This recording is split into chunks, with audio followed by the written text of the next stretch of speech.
से केबे आसिले आपण जदि मस्त खोलिबे एवरी पुस्तक मस्त खोलंतु तार प्रथम अध्याय जो आम देखु एवरी पुस्तक प्रथम अध्याय रे एवरी पुस्तक लेखक से लिखुचंती जे प्रभु यीशु ख्रीस्ट केबे से जगत को आसिले ए कथा को से लिखुचंती आम जब देखिबा प्रथम दुई पद एवरी तार प्रथम अध्याय प्रथम दुई पद कि पढ़िबे कि मु पढ़िबी ईश्वर पुरा काल रे विभिन्न भागरे और विभिन्न प्रकारे भाववादी मानक द्वारा पितृ पुरुष मानक कथा कही एही शेष काल रे पुत्रंक द्वारा आंभ मानक कथा कही अछंती ताहांको से समस्त विषय अधिकारी ताहांको द्वारा मध्य समस्त विश्व सृष्टि कले एटा में देखु जे ईश्वर पुरा काल रे विभिन्न भागरे और विभिन्न प्रकारे भाववादी मान द्वारा पितृपुरुष मान कथा कही ए शेष काल रे ताहांको पुत्र द्वारा आम कथा कही अछन को काल रे शेष काल रे माने प्रभु यीशु ख्रीष्टंकर प्रथम आगमन को एवरी पुस्तक लेखक से शेष काल बोली लिखुछन शेष काल रे से अपना पुत्र द्वारा कथा हिचंती और लेखा अछि कोन कथा कही ताहांको से समस्त विश्व अधिकारी को नियुक्त कले ताहांको द्वारा मध्य समस्त विश्व सृष्टि कले समस्त विश्व सृष्टि कले एटा नथिला एटा को किए तैयारी कले किए सृष्टि कले प्रभु यीशु सृष्टि कले एबे जगत लोक पचारछंती प्रभु यीशु ख्रीष्टंकर बयस केते तुमे जो पृथ्वी रे वास करूछ से पृथ्वी को सी बनईछंती से पृथ्वी को सी बनईछंती माने आमे जो पृथ्वी रे वास करूछु ए पृथ्वी रो सृष्टिकर्ता सी अटन किए प्रभु यीशु ख्रीष्ट माने पृथ्वी न थिबा पूर्वरु से अछंती आपण मु केबे अछु पृथ्वी हेला परे केते केते केते वर्ष परे 1970 रे किए अछि 1972 रु अछु 1985 रु के अछु जिसु केबे रु अछंती से पृथ्वी सृष्टि हेबा पूर्वरु से अछन अमुक लोक माने द्वापर युग तृतीय युग बोली कहले हां आमे मानुथिबु माने ए युग आरंभ होबा पूर्वरु ए तारीख आरंभ होबा पूर्वरु ए वर्ष आरंभ होबा पूर्वरु ए 12 सोमवार मंगलवार बुधवार गुरुवार आरंभ होबा पूर्वरु समय सृष्टि होबा पूर्वरु से अछंती हालेलुया से अछंती से और ताहांको द्वारा समस्त विश्व सृष्टि हैला और से शेष काल रे आसिले शेष काल आपण जो देखिबे से कथा जिसाई मध्य लिखुचंती जिसाई भविष्य वक्ता पुस्तक जो देखिबे 9 अध्याय जिसाई भविष्य वक्ता पुस्तक तार 9 अध्याय प्रथम 2 पद टिक पढिबे प्रथम 2 पद मात्र पूर्वे जो देश वेदनाग्रस्त थिला ताहा तिमिरावृत होई रहिबो नाही पूर्व काल रे से सबुलून देश नप्ताली देश को तुच्छनीय करिथिले मात्र शेष काल रे से ताहाकु समुद्र पत्थर निकटवर्ती जर्दनर से पारिस्थ गोष्ठीगणर गालिली को संभ्रांत करिवे जो गोष्ठी अंधकार रे भ्रमण कले से माने महा आलुओ देखियछंती जो माने मृत्यु छाया रूप देश रे वास कले से माननको उपरे दीप्ति उदित होयछि शेष काल रे से कोन कले ए नप्ताली सबुलोन ए गालिली को संभ्रांत कले ए नप्ताली सबुलोन तो एटा कहारो एटा इस्राएल मान करो किंतु गालिली अण जिहुदी मान करो प्रभु उभय जिहुदी अण जिहुदी उभय को पाई से शेष काल रे आसीथिले माने प्रभु यीशु ख्रीष्टंकर प्रथम आगमन ही शेष काल रो आरंभ होते प्रभु यीशु ख्रीष्टंकर प्रथम आगमन ही शेष काल रो आरंभ होते आपण एबे शेष काल रे नाहंती आपण शेष काल रे नाहंती प्रभु यीशु ख्रीष्टंकर प्रथम आगमन ही शेष काल रो आरंभ होते ଯଦି ଆପଣ ଦେଖିବେ ପ୍ରେରିତ ପୁସ୍ତକ ତାର 2 ପର୍ବ 17 ପଦ, ପ୍ରେରିତ ତାର 2 ପର୍ବ 17 ପଦ। ଈଶ୍ୱର କହନ୍ତି, ଶେଷ କାଳରେ ଏପରି ଘଟିବ ଯେ ଆମ୍ଭେ ସମସ୍ତ ମର୍ତ୍ତ୍ୟ ଉପରେ ଆପଣା ଆତ୍ମା ବୃଷ୍ଟି କରିବା। ସେଥିରେ ତୁମ୍ଭମାନଙ୍କର ପୁତ୍ରକନ୍ୟାମାନେ ଭାବବାଣୀ କହିବେ, ଆଉ ତୁମ୍ଭମାନଙ୍କର ଯୁବାମାନେ ଦର୍ଶନ ପାଇବେ, ତୁମ୍ଭମାନଙ୍କର ପ୍ରାଚୀନମାନେ ସ୍ୱପ୍ନ ଦେଖିବେ। କେବେ ହେବ? ଶେଷ କାଳରେ, ମାନେ ପେଣ୍ଟିକସ୍ ଦିବସକୁ ଏଠି ଶେଷ କାଳ ବୋଲି ଲେଖାଯାଉଛି। ପେଣ୍ଟିକସ୍ ଦିବସ କଣ କୁହାଯାଉଛି? ଶେଷ କାଳ। ତ ଏଇ ଶେଷ କାଳରେ ଆପଣ ନାହାନ୍ତି, ଆପଣ ଶେଷ ମୁହୂର୍ତ୍ତରେ ବାସ କରୁଛନ୍ତି। ଶେଷ ମୁହୂର୍ତ୍ତରେ ପ୍ରିୟ ଭାଇ ଭଉଣୀ ମାନେ, କୌଣସି ସମୟରେ ମଧ୍ୟ ଆପଣଙ୍କୁ ଯିବାକୁ ପଡିବ। ଦୁଃଖର କଥା କଣ, ଏତେ ଏତେ ବର୍ଷ ବଡଦିନ ପାଳନ କଲା ପରେ ମଧ୍ୟ ଯୀଶୁ ଆମ ଘରେ ଆସିନାହାନ୍ତି। ଯୀଶୁକୁ କୋଉଠି ସାକ୍ଷାତ କରିବାକୁ ଯାଉଛୁ? ଚର୍ଚ୍ଚରେ ସାକ୍ଷାତ କରିବୁ, ବାସ୍ ସରିଲା। ଆମର ଏ କେରଳ ପ୍ରୋଗ୍ରାମ କୋଉଠି? ଆମର କ୍ୟାମ୍ପସରେ। ଏ କ୍ରିସମାସ ପ୍ରୋଗ୍ରାମ କୋଉଠି? ଆମର କ୍ୟାମ୍ପସରେ। ଆମେ କେକ୍ ବନାଇବୁ, ଆମେ ଖାଇବୁ, ଆମେ କେବଳ ଆମେ। ବାକି ଲୋକ, ଆମ ପିଲା ନାଚିବେ, ଆମେ ସ୍କିଟ୍ କରିବୁ, ଆମେ ପାଲା କରିବୁ, ଆମେ କୀର୍ତ୍ତନ କରିବୁ, ଆମେ। ଆଉ ଲୋକମାନେ ଆମକୁ କଣ କହୁଛନ୍ତି? ମେରି କ୍ରିସମାସ ବୋଲେ ଥ୍ୟାଙ୍କ ୟୁ ବୋଲି କହୁଛନ୍ତି। ତାକୁ ବି କୁହ ତେରି ବି କ୍ରିସମାସ। ଖାଲି ମେରି କ୍ରିସମାସ ନାହିଁ, ତେରି ବି କ୍ରିସମାସ। ତୋ ପାଇଁ ମଧ୍ୟ ଯୀଶୁ ଆସିଥିଲେ। କହିଥାନ୍ତେ, ହସି ହସି ମଧ୍ୟ କହିଦେଇଥାନ୍ତେ, ସେ ଜାଣିଥାଉ। ସେ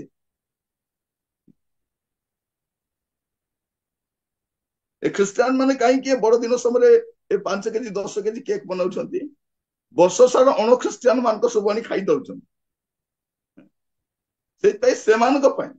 ମଝିରେ ମୁଁ ଗୋଟେ କେକ୍ ଦୋକାନରେ ଯାଇଥିଲି, ଏତେ ଭିଡ। କିଏ କହୁଛି 5 କିଲୋ, କିଏ କହୁଛି 10 କିଲୋ ବନେଇ ଦିଅ। ମୁଁ କହିଲି ଏମାନେ କିଏ? ଏମାନେ କଣ ଖ୍ରୀଷ୍ଟିଆନ? କଣ ଆଜ୍ଞା ଖ୍ରୀଷ୍ଟିଆନ? ଏମାନେ ତ ମୁଁ କେବେ ବି ଚର୍ଚ୍ଚରେ ଦେଖି ନାହିଁ। ନା ସେମାନେ ଚର୍ଚ୍ଚ ଆସନ୍ତି ନାହିଁ, ସେମାନେ ବଡଦିନ ପାଳନ କରନ୍ତି। ମାନେ ଏମାନଙ୍କ ପାଇଁ ପ୍ରଭୁ ଯୀଶୁ ଖ୍ରୀଷ୍ଟ ଏବେ ମଧ୍ୟ ଖାଲି ଗୁହାଳ ଘରେ ଶୋଇଛନ୍ତି। ସେ ଜୋସେ ମାରିଆର କାହାଣୀ କହି କହି ନାଚୁଛନ୍ତି। ପ୍ରଭୁ ଯୀଶୁ ଖ୍ରୀଷ୍ଟ ଆସିବାର ବେଳ ହେଇଗଲାନି, ଆମେ କୋଉଟା ପାଳନ କରୁଛୁ? ବଡଦିନ। ବଡଦିନ ବଡଦିନ ବଡଦିନ ବଡଦିନ, ଯୀଶୁ ରାଜାଙ୍କ ଜନ୍ମ ଦିନ। ବାରେ ବା, ବଢିଆ ପାଲ। ମୁଁ ବେଳେ ବେଳେ ଶୁଣେ, ହସି ପାରେ ନାହିଁ, ଦୁଃଖ ବି ହେଇପାରେ ନାହିଁ। ଆଉ ଗୋଟେ ଗୀତ ଅଛି, ଶୋଇଛି ରେ ଶିଶୁ ଗୁହାଳ କୁଣ୍ଡରେ, ଶୋଇଛି ରେ ଶିଶୁ, ଆହା ଆହା, ଶୋଇଛି ରେ ଶିଶୁ ଗୁହାଳ କୁଣ୍ଡରେ। ପ୍ରଭୁଙ୍କୁ କିଛି କାମ ଧନ୍ଦା ନାହିଁ, ସେ କୋଉଠି ଶୋଇଛନ୍ତି? ଗୁହାଳ କୁଣ୍ଡରେ ଯାଇକି ଶୋଇଛନ୍ତି। 2000 ବର୍ଷ ହେଲାଣି କୋଉଠି ଶୋଇଛନ୍ତି? ଗୁହାଳ ଘରେ। ଏମାନେ 3 ମହଲା ଘରେ ରହିଲେଣି, ଏମାନଙ୍କ ଘର ବଦଳିଲା, ଗାଡି ବଦଳିଲା, ଏମାନଙ୍କ ଷ୍ଟାଟସ ବଦଳିଲା, ପିଲାମାନେ ଦେଶ ବିଦେଶ ଗଲେଣି, ଯୀଶୁ ଖାଲି ଗୁହାଳ କୁଣ୍ଡରେ ଶୋଇଛନ୍ତି। ସେପଟେ ସେ କେତେବେଳେ ପିତାଙ୍କର ଦକ୍ଷିଣ ପାର୍ଶ୍ୱରୁ ଆସିବା ପାଇଁ ଉଦ୍ୟତ ହେଲା ବେଳକୁ ଏମାନଙ୍କ ମୁଣ୍ଡରେ ଭୂତ ଚଢିଛି କଣ? ଶୋଇଛି ରେ ଶିଶୁ ଗୁହାଳ କୁଣ୍ଡରେ। ମୋର ପ୍ରିୟ ଭାଇ ଭଉଣୀ ମାନେ, ପ୍ରଭୁ ଯୀଶୁ କିଏ? ଆପଣ ଯଦି ଏଭ୍ରି ପୁସ୍ତକ ଦେଖିବେ, ମୁଁ ଆଜି ଆପଣଙ୍କୁ ବଡଦିନ ସମ୍ବାଦ ଦେବା ପାଇଁ ଚାହେଁ, କିନ୍ତୁ ଆପଣ ମାନେ ତା ସହିତ ଏଇଟା ବି ମନେ ରଖିଥାନ୍ତି, ଆପଣ ଗତ ଦିନ ମାନଙ୍କ ଯେମିତି ପାଳନ କରିଛନ୍ତି ସେମିତି ନ ହଉ। ଏଇଟା ଗୋଟେ ପ୍ରସ୍ତୁତି ସହିତ। ଏ ବଡଦିନ ଆଉ କେତେ ଦିନ ଥିବ ଆମେ ଜାଣିନୁ, ଆଉ କେତେ ଦିନ ଥିବ ଆମେ। ଏଭ୍ରି ପୁସ୍ତକ ଯଦି ଆମେ ପ୍ରଥମ ଅଧ୍ୟାୟକୁ ଦେଖିବା, ତାର ପ୍ରଥମ 2 ପଦରେ ଆମେ କଣ ଦେଖୁଛୁ? ସେ ଯେତେ ବି ଭାବବାଦୀ ଜନ୍ମ ହେଇଛନ୍ତି ସମସ୍ତଙ୍କ ଠାରୁ ସେ ମହାନ ଅଟନ୍ତି। ପ୍ରଥମ 2 ପଦ କଣ କୁହାଯାଉଛି? ଯେ ପୁରା କାଳରେ ଭାବବାଦୀ ମାନଙ୍କ ଦ୍ୱାରା କଥା ହେଲେ ଯୀଶୁ ଖ୍ରୀଷ୍ଟ ସେମାନ ଠାରୁ ଶ୍ରେଷ୍ଠ ଅଟନ୍ତି। 3 ପଦ ଯଦି ପଢିବା, ଆମେ 3 ପଦ ଟିକେ ପଢିବେ, ଏଭ୍ରି ତାର 1 ପର୍ବ 3 ପଦ।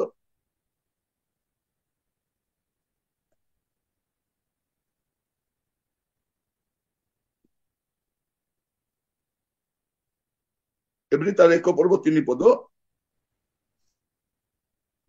से ताहांको महिमार प्रभा और ताहांकर तत्पर प्रतिमूर्ति से आपण शक्तियुक्त वाक्य द्वारा समस्त विषय धारण करती पुणी पाप मार्जना कला उत्तारे ऊर्ध्वस्त महामहिमଙ୍କ दक्षिण पार्श्वर उपवेशन करी अछंती आपण 8 पद 9 पद देखंतु अन्य पक्षरे से पुत्रଙ୍କ विषय कहंती ईश्वर तुमरो सिंहासन अनंत काल स्थायी तुमे न्याय दंडरे तुमरो राजदंड अटे ता माने कोन से अनंत काल न अटंती से समस्त भाववादी श्रेष्ठ अटंती प्रभु जीशु ख्रीस्ट आ से निजे अनंत कालीन अटंती आ दुई पद कौन लिखा जाउछि ए शेष काल पुत्रଙ୍କ द्वारा आम मान को कथा कहि अछंती तांको से समस्त विश्व अधिकारी को नियुक्त कले तांको द्वारा मध्य समस्त विश्व सृष्टि कले माने से समस्त विश्व अधिकारी अटंती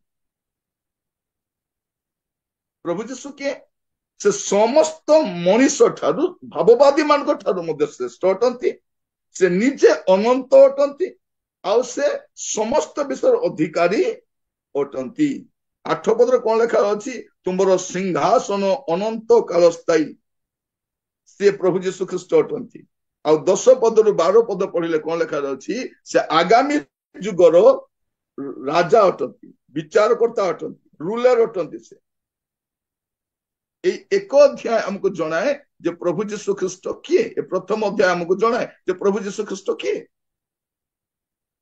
एई थरर बड़ दिन आपण मान को पाई गोटे भिन्न हेबा दरकार आपण मान को जीवन शैली आपण मान को परिवार पर्व पर्वाणी को लोक देखि जानंतु ए माने गोटे भिन्न गोष्ठी लोक ए माने बड़ दिन ख्रिस्टियन नहंती ए माने बड़ संकट दिन आसीबा पूर्वरु ए माने गोटे प्रिपेयर लोक अटन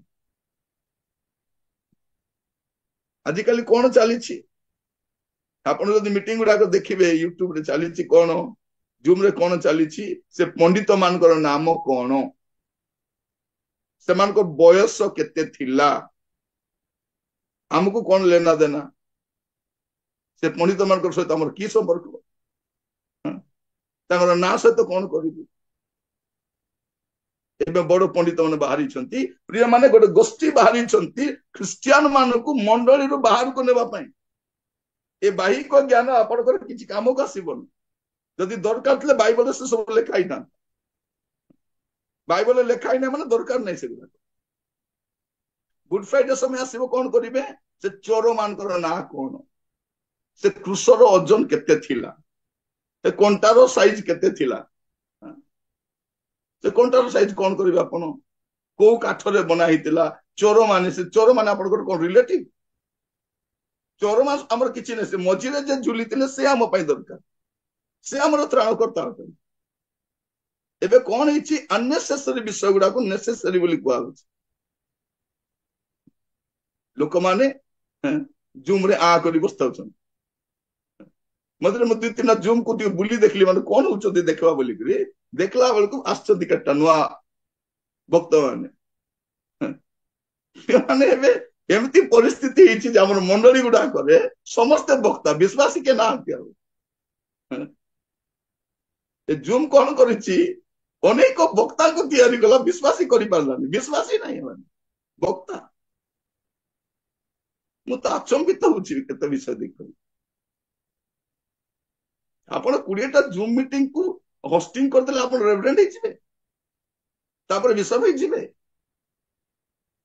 किछि मु बुझी पारुने एगुडा करो हाव भाव मु बुझी पारुने प्रिय भाई बहन भ्रमित हुअंतु नै आपण शेष काल रे नहांती शेष मुहूर्त रे अछंती कौन से मुहूर्त रे भी कौन हेई पारे कारण आउरी बेसी दिन बड़ दिन नै तेणु से बड़ दिन सजबाज रे आपण रुहंतु नै केते बेले भी कौन हेई पारे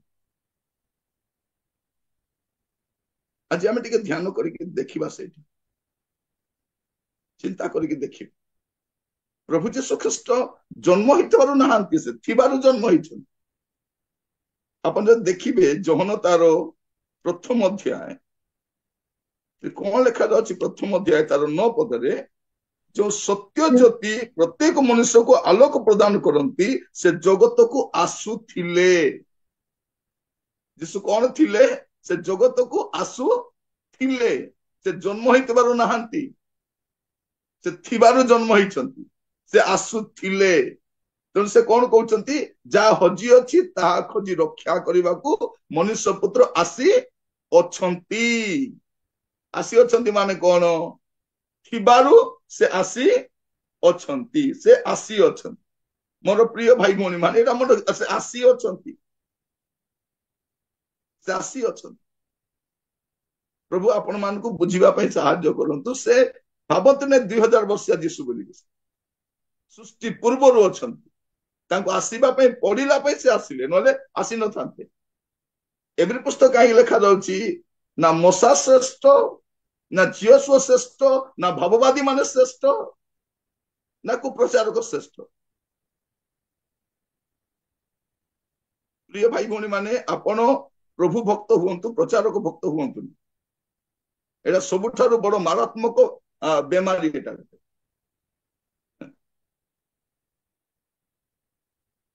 ଯେତେବେଳେ ଜଣେ ପ୍ରଚାରକ ସେ ଯୀଶୁଙ୍କ ଠାରୁ ବଡ ହେଇଯିବ, ସେ ବି ବିନଷ୍ଟ ହବ, ତାର ଭକ୍ତ ମାନେ ବି ବିନଷ୍ଟ ହେବେ। ଯୀଶୁଙ୍କ ଠାରୁ ବଡ କେହି ନୁହନ୍ତି। ଏ ବାଇବଲ କାହିଁକି ଦିଆଯାଇଛି, ଏ ବାଇବଲ ଏଇଥିପାଇଁ ଦିଆଯାଇଛି, ତୁମେ ଜାଣ ଯେ ଯୀଶୁଙ୍କ ଠାରୁ ବଡ କେହି ନୁହନ୍ତି। ଆଦି ପୁସ୍ତକରୁ ପ୍ରକାଶିତ ବାକ୍ୟ ପର୍ଯ୍ୟନ୍ତ ଯୀଶୁ ହିଁ ଶ୍ରେଷ୍ଠ ଅଟନ୍ତି, ଯୀଶୁ ହିଁ ଶ୍ରେଷ୍ଠ ଅଟନ୍ତି। ସେ ଆସୁଥିଲେ, ସେ ଆସୁଥିଲେ, ସେ ଅଛନ୍ତି। ଆପଣ ଦେଖିବେ ବାରମ୍ବାର ଏ ପଦ ଲେଖା ଯାଉଛି। ମାର୍କ 10 ପର୍ବ ମସ୍ତ ଖୋଲନ୍ତୁ, ମାର୍କ 10 ପର୍ବ ମସ୍ତ ଖୋଲିଲେ ଆପଣ ଦେଖିପାରିବେ ଏଠି କଣ ଲେଖା ଯାଉଛି। ମାର୍କ 10ରେ ସୁନ୍ଦର ଭାବରେ ସ୍ପଷ୍ଟ ଭାବରେ ପଦ ଗୁଡାକ ଆପଣ ଧୀରେ ଧୀରେ ପଢିଲେ ଆପଣ ବୁଝିପାରିବେ। ମାର୍କ 10 ପର୍ବ ତାର 45 ପଦରେ, ତେଣୁ ମନୁଷ୍ୟ ପୁତ୍ର ମଧ୍ୟ ସେବା ପାଇବାକୁ ଆସିନାହାନ୍ତି, ମାତ୍ର ସେବା କରିବାକୁ ଅନେକଙ୍କର ନିମନ୍ତେ ମୁକ୍ତିର ମୂଲ୍ୟ ସ୍ୱରୂପେ ଆପଣା ପ୍ରାଣ ଦେବାକୁ ଆସି ଅଛନ୍ତି। ସେ ଅଛନ୍ତି,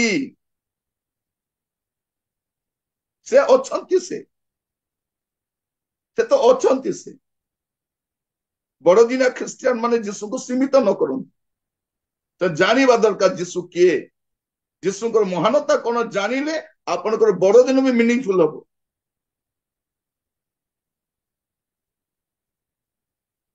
এইটা লেখা যাଉଛି। ବାଇବଲ ଆମକୁ ଏଇଟା ସ୍ପଷ୍ଟ ଭାବରେ ଜଣାଏ। ଆପଣ ଯଦି ଦେଖିବେ ପ୍ରଥମ ଜହନ ତାର 3 ପର୍ବ 8 ପଦ, ଯେ ପାପ କରେ ସେ ଶୈତାନର ଜାତ, କାରଣ ଶୈତାନ ଆରମ୍ଭରୁ ପାପ କରି ଆସିଅଛି। ଶୈତାନର କାର୍ଯ୍ୟ ବିନାଶ କରିବା ଉଦ୍ଦେଶ୍ୟରେ ହିଁ ଈଶ୍ୱରଙ୍କ ପୁତ୍ର ପ୍ରକାଶିତ ହେଲେ। ସେ ଥିଲେ ଆଉ ସେ ପ୍ରକାଶିତ ହେଲେ, ପ୍ରକାଶିତ ହେଲେ। ଆମମାନଙ୍କର ପ୍ରଭୁ ଯୀଶୁ ଖ୍ରୀଷ୍ଟ ଜନ୍ମ ହେଇଛନ୍ତି, କେବେ ଜନ୍ମ ହେଇଛନ୍ତି, ସେ ତ ଅଛନ୍ତି। ସେ ଏବେ ମଣ୍ଡଳୀକୁ ବଡ ଦିନର ସମ୍ବାଦ ନୁହେଁ, ବଡ ସଂକଟର ସମ୍ବାଦ ଦରକାର ଅଛି, ପ୍ରସ୍ତୁତିର ସମ୍ବାଦ ଦରକାର ଅଛି। ଆମେ ଖାଲି ଗୀତ ଗାଉଛୁ। ଏବେ ବି ଆମର ଚର୍ଚ୍ଚ ଗୁଡାକରେ ଖାଲି ସେଇଟା ଚାଲିଛି, ଗୁହାଳ ଘରେ ଜନମ ନେଲ, ବଢେଇ ଘରେ କାଳ କାଟିଲ। ସେ କାଳ ପଳେଇଲାଣି। ସେ କାଳ ଅନ୍ୟମାନଙ୍କୁ ଯାଇ କୁହନ୍ତୁ, ଶୁଣରେ ଶୁଣ ମହାପ୍ରେମ କାହାଣୀ, ଏଟା ଅଣଖ୍ରୀଷ୍ଟିଆନ ମାନ ପାଇଁ, ଆମ ପାଇଁ ନାହିଁ। ଏବେ ମଣ୍ଡଳୀର ଦୁର୍ଗତିକୁ ଦେଖନ୍ତୁ, ମଣ୍ଡଳୀ କୋଉ ଅବସ୍ଥା ଦେଇ ଗତି କରୁଛି। ଖ୍ରୀଷ୍ଟଙ୍କର ଆଗମନ ପାଖେଇ ଆସିଲାଣି, ଆମେ ଖାଲି ଲିଚୁ ସଜାରେ ବ୍ୟସ୍ତ ଅଛୁ। ଲୁଗା କିଣା, ଲିଚୁ ସଜା। ଏବେ ଦେଖିବେ ବଡଦିନ ସିଜନରେ ଗୋଟେ 15 ଦିନ ଖଣ୍ଡେ ଖ୍ରୀଷ୍ଟିଆନ ମାନଙ୍କ ଆତ୍ମା କୋଉଠି ବୁଲୁଥିବ, ସପିଂ ମଲରେ, ବେଙ୍ଗଲ ସପରେ, ब्यूटी पार्लर रे, जोता दुकान रे, केक दुकान रे, बिरियानी दुकान रे, मांस दुकान रे।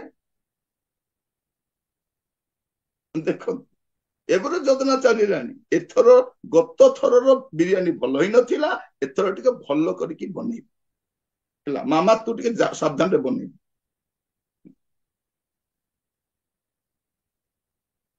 को कलर ड्रेस किनिबे चिंता चलिलानी।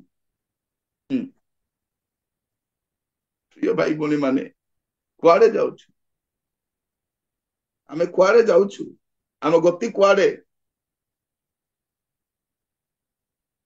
ମୁଁ ପ୍ରଭୁଙ୍କୁ ଧନ୍ୟବାଦ ଦଉଛି ଗୋଟେ TLT ବୋଲି ଗୋଟେ ଆରମ୍ଭ ହେଲା।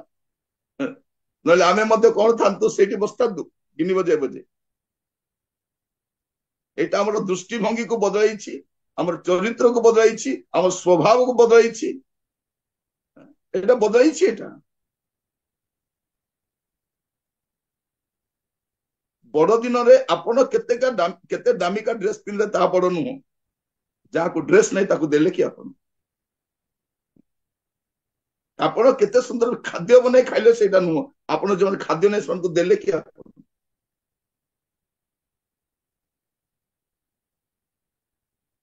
ଆମର ସବୁ ବିଷୟର ପ୍ରଭୁ ହିସାବ ନେବେ। ସବୁ ବିଷୟ ମନେ ରଖିଥାନ୍ତି ଭଉଣୀ ମାନେ, ସବୁ ବିଷୟର ହିସାବ ପ୍ରଭୁ ନେବେ। ଆଗ କଣ ଭଉଣୀ ମାନେ ନେଲ ପଲିସ ଲଗାଇଲେ କଣ କରୁଥିଲେ? ସେ ଛାଡିଲେ ଆଗ ଛାଡୁଥିଲା। ଏବେ ଛାଡିବା ଦରକାର ନାହିଁ। ମୁଁ ଯେବେ ଚାହିଁବି ତେବେ ଛାଡିବ। ରିମୁଭର ଗୋଟେ ଅଛି, ଆଣ ଘଷି ଦେଲେ ସରିଲା କାରଣ। କାରଣ ଯେମିତି ଡ୍ରେସକୁ ସେମିତି କଲର ହେବାର ଅଛି। ଏବେ ଦେଖିବେ ଚୁଟି କଲର ବି ସେମିତି କରିବେ, କେବେ ରେଡ କରିବେ, କେବେ କଳା କରିବେ, କେବେ ନୀଳି କରିବେ, କେବେ ଧଳା କରିବେ। ଏବେ ଆରମ୍ଭ ହବ ସେଇଟା। କିଏ ଟିକେ ଆରମ୍ଭ କରିଦିଅନ୍ତୁ। କଣ ଲେଖାଯାଉଛି? ଯୀଶୁ କାହିଁକି ଆସିଲେ? ସେ ପ୍ରକାଶିତ ହେଲେ। ସେ ପ୍ରକାଶିତ ହେଲେ। ପ୍ରଭୁ ଯୀଶୁ କାହିଁକି ଆସିଲେ? 5 ପଦ ଲେଖାଯାଉଛି କଣ ବୋଲି ଦେଖନ୍ତୁ। ଆଉ ତୁମେ ମାନେ ଜାଣ ଯେ ସେ ପାପ ବହି ନେଇ ଯିବା ପାଇଁ ପ୍ରକାଶିତ ହେଲେ, ତାହାଙ୍କ ଠାରେ ପାପ ନାହିଁ। ତାହାଙ୍କ ଠାରେ ପାପ ନାହିଁ। ସେ ପାପ ବହି ନେଇ ଯିବା ପାଇଁ ପ୍ରକାଶିତ ହେଲେ। ସେ ତ ଥିଲେ, ସେ ତ ଅଛନ୍ତି, ସେ କେବେ ନଥିଲେ। ତାଙ୍କ ଦ୍ୱାରା ପୃଥିବୀ ସୃଷ୍ଟି ହେଇଛି ପରା। ଆପଣ ମୁଁ ଯୋଉ ପୃଥିବୀରେ ବାସ କରୁଛୁ ଏଇଟାକୁ ଯୀଶୁ ଖ୍ରୀଷ୍ଟ ସୃଷ୍ଟି କରିଛନ୍ତି। ଆମ ଲୋକମାନେ ବାଇବଲ ପଢି ନାହାନ୍ତି ଭାଇ। ସେମାନେ କୋଉ କୋଉ ଷ୍ଟୋରି କହିଲେ ଆମେ ଶୁଣିଥାଉଛୁ। ନାଇଁ ମଣିଷ ଅମୁକ ଗ୍ରହରେ ଅଛି, ସମକ ଥିଲା। ମଣିଷ ଆଗ ମାଙ୍କଡ ଥିଲା। ମାଙ୍କଡ ଥିଲା। ଆମର ବୁଦ୍ଧି ମାଙ୍କଡ ଭଳିଆ, ଆମର ସ୍ୱଭାବ ମାଙ୍କଡ ଭଳିଆ। ଆମେ କେବେ ମାଙ୍କଡ ନଥିଲୁ। କେଜାଣି ଡାରବିନ ଥିଲେ ପରି ଲାଗୁଛି, ଆମେ ନଥିଲୁ। ମୋର ପ୍ରିୟ ଭାଇ ଭଉଣୀ ମାନେ, ପ୍ରଭୁ ଯୀଶୁ ଖ୍ରୀଷ୍ଟ ପ୍ରକାଶିତ ହେଲେ। ସେ ତ ଅଛନ୍ତି, ଆଉ ସେ ପ୍ରକାଶିତ ହେଲେ। କାହିଁକି ପ୍ରକାଶିତ ହେଲେ? ଆପଣ ଦେଖିବେ ଏବ୍ରୀ ପୁସ୍ତକରେ, ଏବ୍ରୀ ପୁସ୍ତକ ତାର 10 ଅଧ୍ୟାୟ ତାର 4 ପଦରୁ ମୁଁ ପଢୁଛି। ଗୋଟେ ବୃଷ, ଏବ୍ରୀ ପୁସ୍ତକ 10 ଅଧ୍ୟାୟ ତାର 4 ପଦରୁ, କାରଣ ବୃଷ ଓ ଛାଗର ରକ୍ତ ଯେ ପାପ ହରଣ କରିବ ଏହା ଅସମ୍ଭବ, ଏହା ଅସମ୍ଭବ। ଏଥିପାଇଁ ଖ୍ରୀଷ୍ଟ ଜଗତକୁ ଆଗମନ କରି କହନ୍ତି, ବଳିଦାନ ଓ ନୈବେଦ୍ୟ ନ ଲୋଡ଼ି ମୋ ନିମନ୍ତେ ଏକ ଶରୀର ପ୍ରସ୍ତୁତ କଲ। ଯୀଶୁ କଣ କହୁଛନ୍ତି? ମୋ ପାଇଁ ଗୋଟେ ଶରୀର ପ୍ରସ୍ତୁତ କଲ। ପ୍ରଭୁ ଯୀଶୁ ସେଇ ଶରୀର ନେଇ ଜଗତକୁ ଆସିଲେ। ଗୋଟେ ଶରୀର ନେଇ ଆସିଲେ। କାରଣ ଆପଣ ମୁଁ ଯୋଉ ଶରୀର ପାପ କରିଛୁ, ଏ ପାପର ଶରୀରକୁ ରକ୍ଷା କରିବା ପାଇଁ ନିଷ୍ପାପ ନିଷ୍କଳଙ୍କ ଶରୀର ଆବଶ୍ୟକ ଥିଲା। ସେଇ ଶରୀର ନେଇ ପ୍ରଭୁ ଯୀଶୁ ଜଗତକୁ ଆସିଲେ। ପ୍ରଭୁ ଯୀଶୁ ଜଗତକୁ ଆସିଲେ ସେଇ ଶରୀର ନେଇକି ଆସିଲେ।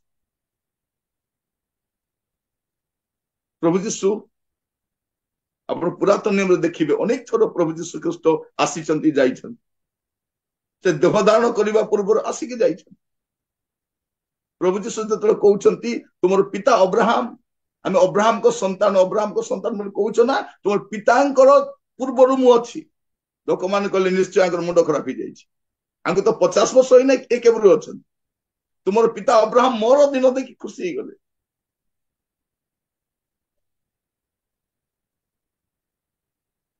ସେଦିନ ମୂଷା ପ୍ରଭୁଙ୍କୁ କହୁଛନ୍ତି, ପ୍ରଭୁ ମୁଁ ଆପଣଙ୍କୁ ଦେଖିବା ପାଇଁ ଚାହେଁ। ପ୍ରଭୁ କହିଲେ, ମୂଷା ମଣିଷ ଆମକୁ ଦେଖିଲେ ମରିଯିବ। କିନ୍ତୁ ପ୍ରଭୁ ଯୀଶୁ ଖ୍ରୀଷ୍ଟ ପର୍ବତରେ ଯେତେବେଳେ ରୂପାନ୍ତରିତ ହଉଛନ୍ତି, ସେଇ ପର୍ବତରେ ମୂଷା ବି ଆସିଛନ୍ତି। ଜଣେ ବାଇବଲ ପଣ୍ଡିତ ସେ କଣ ଲେଖୁଛନ୍ତି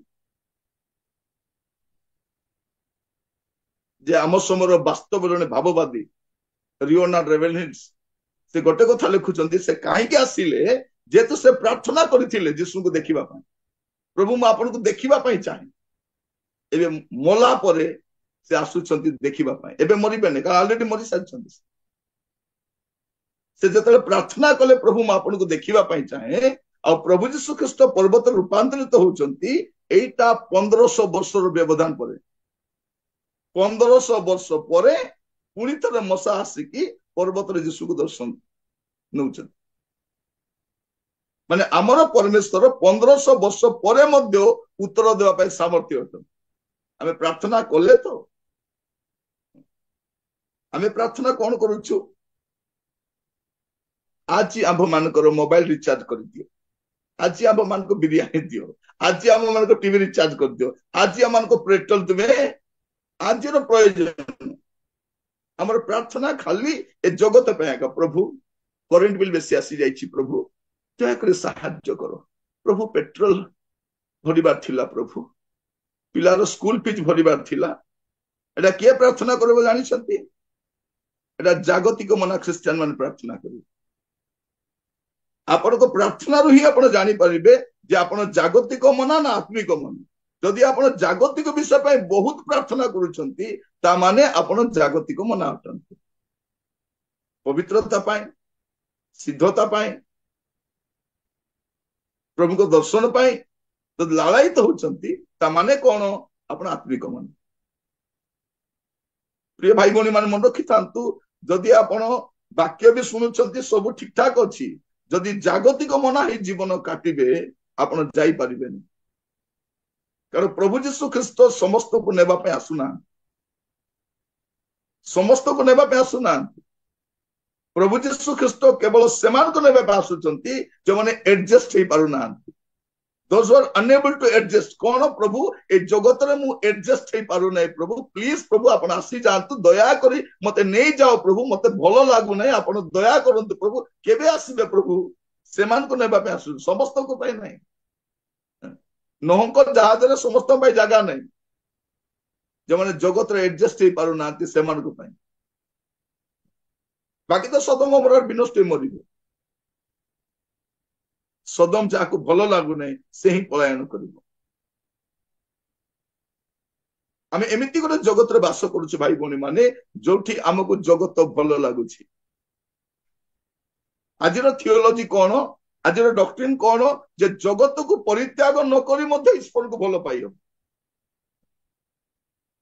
जगत को परित्याग न करी मध्ये ईश्वर को भलो पाइबो एटा गोटे भ्रांत शिक्षा है आपण दुई मुनि बर दास होई पारिबे नहीं आपण जन को भलो पाइबे जन को भलो पाइबे नहीं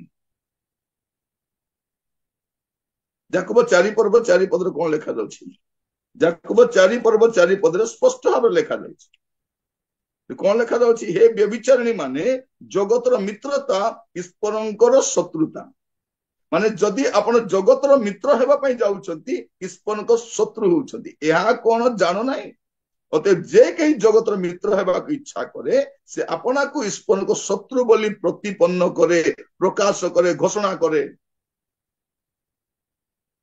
तेणु आपण ए मित्रता देखांतु बंधुता देखांतु प्रभु यीशु ख्रीष्ट गोटे शरीर नहीं आसिले एथि पाई जेपरि आमान को शरीर हमको रक्षा करी